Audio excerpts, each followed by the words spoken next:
¿Se imagina usted una nueva guerra mundial, pero sin bombas? Sin bombas atómicas, ni armas, ni soldados. Una guerra mundial contra la libertad, pero con la bandera de la libertad. Una guerra mundial que sea invisible y que en lugar de invasión militar, sea una invasión ideológica. Esto es lo que cada vez más se denuncia en Internet y en blogs intelectuales.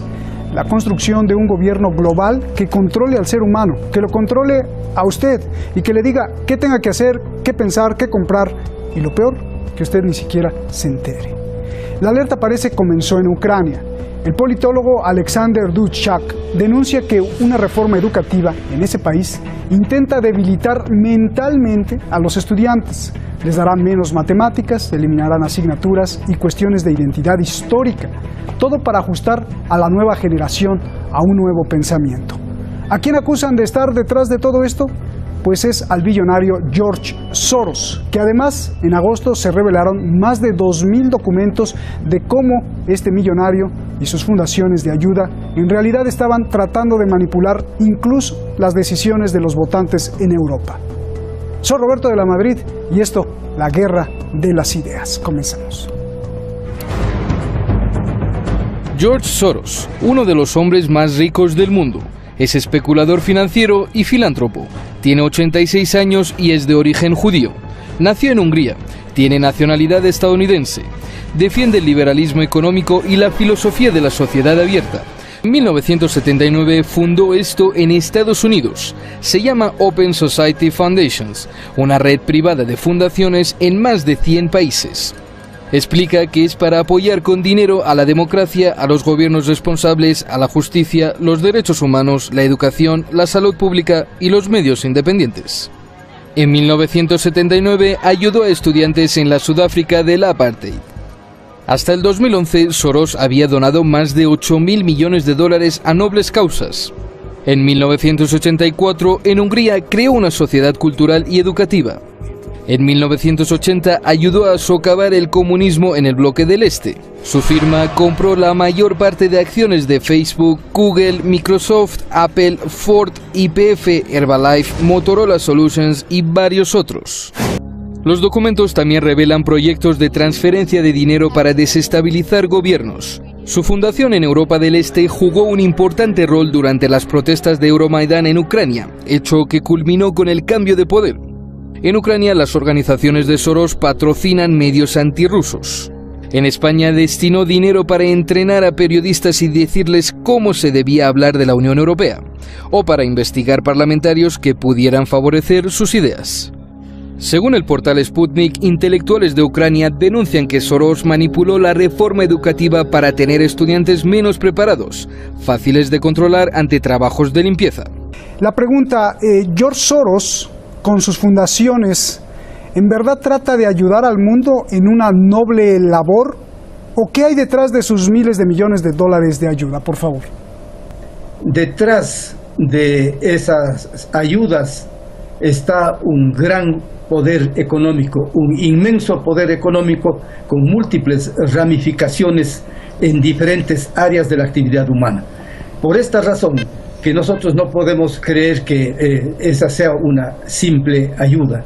Más bien, eso está dirigido al control del poder de las élites, tanto en Estados Unidos de Norteamérica, en donde él tiene su sede y en donde están la mayor parte de sus empresas, como también en Europa y en otras partes del mundo. Esa es la realidad. ¿Por qué quisiera usar todos esos millones o miles de millones de dólares que tiene para controlar las sociedades? Tal como aparecieron también la filtración de documentos que se ve que estuvo tratando de manipular el voto en Europa e incluso contratando periodistas en España para entrenarlos y para que se les dijera cómo deberían de hablar de la Unión Europea. ¿Para qué quiere hacer eso George Soros desde tu punto de vista? Porque todo se refiere al poder, al gran poder político-económico. Al gran poder político-económico. Marco, La ministra de Educación, según la revista y según el medio Sputnik, la ministra de Educación de Ucrania agradeció a Soros por la participación y por haber implementado o ayudado a implementar la reforma educativa en Ucrania. En esta reforma educativa se establece que se le van a dar menos matemáticas al alumno, que se le van a dar menos asignaturas, e incluso se le va a pagar menos a los profesores. ¿Todo esto para qué? Algún politólogo de Ucrania dice que esto es para minimizar o para debilitar la mente de la próxima generación. Dame tu lectura de esto, Marco, por favor.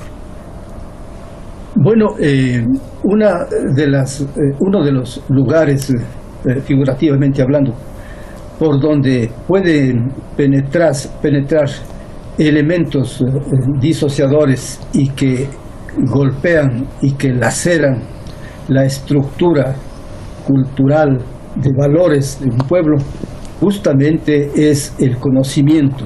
En este caso, por ejemplo, el conocimiento de las matemáticas, el conocimiento de la historia. Ya se ha manifestado que un pueblo que no conoce su historia está obligado a repetirlo. Y esto sí es preocupante porque además se deja sin referentes éticos, se puede dejar sin referentes éticos, sin referentes morales, al disminuir, por ejemplo, si eso es así, la carga, por ejemplo, de una disciplina tan importante como es la historia. Y en el otro aspecto, en el caso de las matemáticas, que está muy vinculado con las concepciones filosóficas, con las concepciones teóricas, que igualmente es muy importante para el desarrollo científico. Entonces, puede parecer que no sea tan simple estas cuestiones, y yo no creo pues que si hay esa intención, todo sea de gente alienada por el putismo, que me parece ridículo, porque incluso si tenemos que hablar las cosas con franqueza. 30 segundos Rusia, para acabar, Marco. Ya, y con esto sí termino. Rusia también es ya un país en donde rige un sistema capitalista. Muchísimas gracias por su tiempo y gracias a usted por revisar este tema que es y ha sido polémico. Desde la historia, desde la ciencia, desde cualquier sistema preocupado en lo humano, siempre se ha alertado en no dejarse llevar por los falsos profetas, así le han llamado, aquellos que al parecer defienden la libertad, los valores y al individuo, cuando detrás está una agenda de perversión o por lo menos de beneficio para unos cuantos. Por eso siempre usted piense que el que diga tener la razón ya es motivo de duda. Quizá lo mejor o la mejor opción sea siempre saber que el ser humano no puede estar sujeto a ninguna idea ni a la obediencia. Por el contrario, que en su ejercicio de su libertad protege no por obligación sino por convicción los valores más sagrados.